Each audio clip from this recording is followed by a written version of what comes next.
Welcome to the Leo.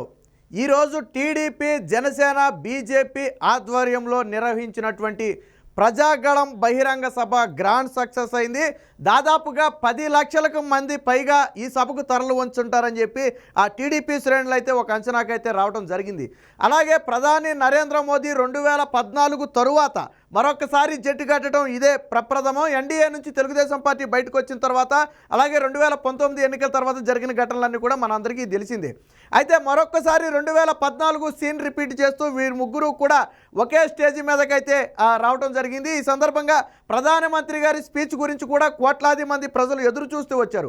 అసలు ఏం చెప్తారు, జగన్మోహన్ రెడ్డి పాలన గురించి ఏం చెప్తారని చాలా ఆతృతగా ఎదురు చూశారు. అయితే ఒకే ఒక్క మాట అయితే ప్రధాని నరేంద్ర మోదీ చాలా స్పష్టంగా చెప్పారు. దేశాన్ని ఎంత అభివృద్ధి పదంలో నడిపించాలి అనుకుంటున్నామో ఆంధ్రప్రదేశ్ను అంతకు మించిన అభివృద్ధి పదంలో నడిపించడానికి ఎన్డీఏలో మా సపోర్టు ఖచ్చితంగా ఉంటుందని చెప్పి చెప్పడం జరిగింది. ఇదే సమయంలో జగన్మోహన్ రెడ్డి ప్రభుత్వంలో ఉన్న అవినీతి అరాచకాల గురించి అయితే ఆయన పర్టికులర్గా ప్రశ్నించడం జరిగింది. అభివృద్ధిలో పోటీ పడే మంత్రులు ఎవరు కూడా వైసీపీ పార్టీలో లేరు. అందులో ఉన్నటువంటి మంత్రులందరూ కూడా అవినీతిలో పోటీ పడుతున్నారు. ఎవరు ఎక్కువ అవినీతి చేశారా అని చెప్పి పోటీ పడుతున్నారు. ఇలాంటి వారి వల్ల రాష్ట్రం తీవ్రంగా నష్టపోయింది. 2019లో జగన్మోహన్ రెడ్డి గెలిచిన తరువాత పూర్తిగా నష్టపోయింది ఆంధ్రప్రదేశ్. ముఖ్యంగా రాజధాని సహా అనేక అంశాల్లో ఆంధ్రప్రదేశ్ నష్టపోయిందని చెప్పి ప్రధాని నరేంద్ర మోదీ అయితే చెప్పడం జరిగింది. వికసిత భారత్ ఎన్డీఏ లక్ష్యం ఏదైతే ఉందో అందులో ఆంధ్రప్రదేశ్ కూడా అంతకు రెండింతలు అభివృద్ధి చెందాలనే లక్ష్యంతోనే మేము కూడా ఉన్నాం. అందుకు సహాయ సహకారాలు అందిస్తామని చెప్పి ఈరోజు సభ సాక్షిగా నేను మీ అందరికీ కూడా హామీ ఇస్తున్నానని చెప్పి ప్రధాని నరేంద్ర మోదీ చెప్పడం జరిగింది. ఇక జగన్మోహన్ రెడ్డి అవినీతి అక్రమాల వల్లే రాష్ట్రంలో అభివృద్ధి అనేది లేకుండా పోయిందని చెప్పి ఆయన విమర్శలు అయితే చేయటం జరిగింది. ఇక ఇదే సందర్భంలో పవన్ కళ్యాణ్ గారికి మాట్లాడుతూ ఈ కలయిక అనేది 5 కోట్ల మంది ప్రజల కళ్ళలో ఆనందం నింపటం కోసం అని చెప్పి చెప్పడం జరిగింది. ఇక ఇదే సమయంలో చంద్రబాబు గారు, కీలకంగా చంద్రబాబు గారు కూడా మాట్లాడుతూ నరేంద్ర మోదీ గారు అనేక సంక్షేమ కార్యక్రమాల ద్వారా ఆయుష్మాన్ భారత్ కానివ్వండి లేదా ఇతర అనేక కార్యక్రమాలను కేంద్ర ప్రభుత్వ కార్యక్రమాల ద్వారా సంక్షేమాన్ని దేశం మొత్తం కూడా అందిస్తున్నారని చెప్పి ఆయనైతే పొగట్టడం జరిగింది. అదేవిధంగా ఒక బలమైన శక్తిగా భారత్ను ప్రపంచం ముందు నిలబెట్టడంలో, భారత్ను విశ్వగురువు చేయటంలో నరేంద్ర మోదీ గారు కీలక వ్యక్తిగా మారారు. నరేంద్ర మోదీ అనే వ్యక్తి ఒక వ్యక్తి కాదు, ఆయన భారతదేశానికి ఒక అతిపెద్ద శక్తి అని చెప్పి ఈ సందర్భంగా చంద్రబాబు గారు నరేంద్ర మోదీ గారి గురించి కూడా చెప్పడం జరిగింది. సో మొత్తంగా ఈ సభ అంతా కూడా వైసీపీ అవినీతి అరాచకాల మీద ఎండగట్టడంతో పాటు ఏదైతే లిక్కర్ స్కామ్ ఉందో, శాండ్ స్కామ్ ఉందో, మైనింగ్ స్కామ్ ఉందో అన్ని విషయాల గురించి కూడా ఈ సభలో అయితే మాట్లాడటం జరిగింది. ఇదే సమయంలో టీడీపీ జనసేన కార్యకర్తలను ఈ 5 ఏళ్లుగా ఏ విధంగా హింసిస్తూ వచ్చారనే విషయాలు కూడా మాట్లాడటం జరిగింది. అన్నిటికీ సమాధానం చెప్పే రోజు దగ్గరలోనే ఉంది. మే 13తో ఈ రాష్ట్రానికి పట్టిన పీడ మొత్తం కూడా వదిలిపోతుంది, రాష్ట్రానికి మంచి రోజులు రాకపోతున్నాయి అని చెప్పి చంద్రబాబు గారు కూడా చెప్పడం జరిగింది. ఈ 3 పార్టీల జెండాలు వేరు కావచ్చు కానీ మా ముగ్గురి ఎజెండా మాత్రం ఒకటే, అదే ఆంధ్రప్రదేశ్, అదే జగన్మోహన్ రెడ్డి విముక్త ఆంధ్రప్రదేశ్. ఆంధ్రప్రదేశ్ అభివృద్ధి లక్ష్యంగా మేము ముగ్గురం కూడా కలవటం జరిగింది. జెండాలు వేరైనప్పటికీ ఒకే ఎజెండాతో మేమందరం కూడా ఒకే గొడుగు కిందకి రావడం జరిగిందని చెప్పి ఈ రకంగా ఈ సందర్భంగా చంద్రబాబు గారు కూడా చెప్పడం జరిగింది. సో ఇప్పుడు వైసీపీ శ్రేణుల్లో ఒకంత ఉలిక్కిపాటు మొదలైంది. ఎందుకంటే ఎప్పుడైతే నరేంద్ర మోదీ గారు జగన్మోహన్ రెడ్డి అవినీతి గురించి, అలాగే ఆ పార్టీలో ఉన్న నేతల అవినీతి గురించి 1కి 2 సార్లు ప్రశ్నించడం మొదలుపెట్టారు. అవినీతిలో పోటీ పడుతున్న ప్రభుత్వం, ఇంత అవినీతి ప్రభుత్వాన్ని, ఇంత కరప్టెడ్ ప్రభుత్వాన్ని నేను ఎక్కడా చూడలేదని నరేంద్ర మోదీ గారు చెప్పడంతో ఇప్పుడు వైసీపీ గుండెల్లో వణుకు మొదలైంది.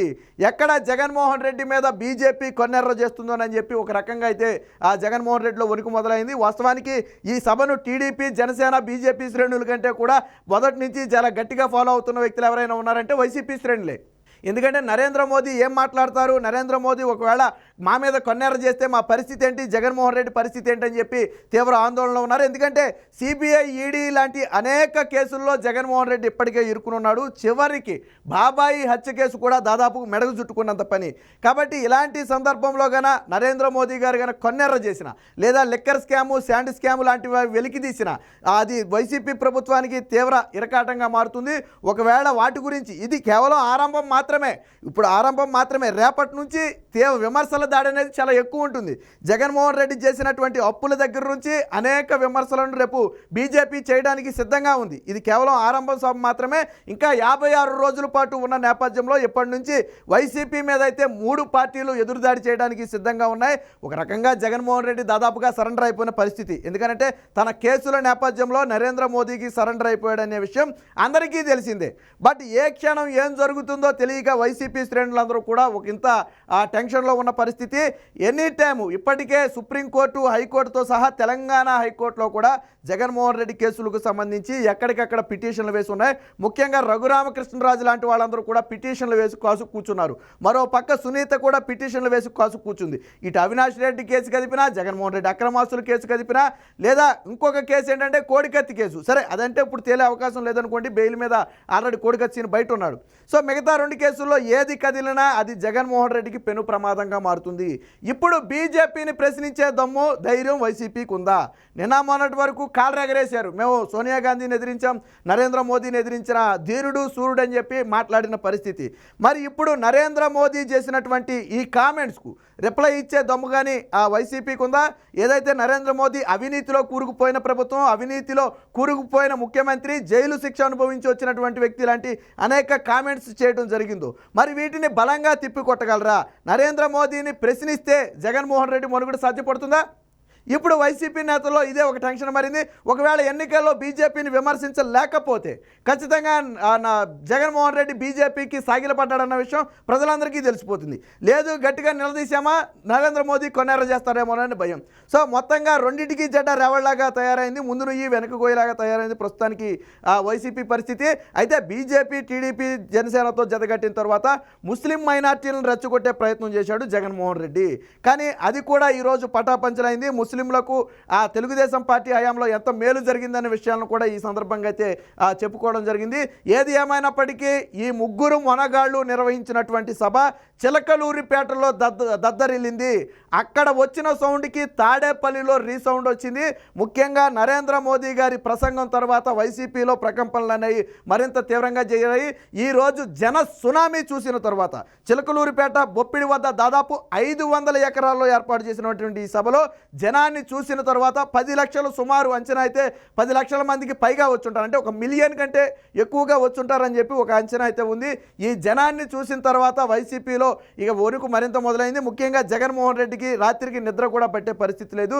ఏది ఏమైనప్పటికీ ముగ్గురు మొనగాళ్ళ ఆధ్వర్యంలో తొలిసారిగా నిర్వహించినటువంటి ఈ ప్రజాగళం సభ ఏదైతే ఉందో ఇది గ్రాండ్ సక్సెస్ అయింది.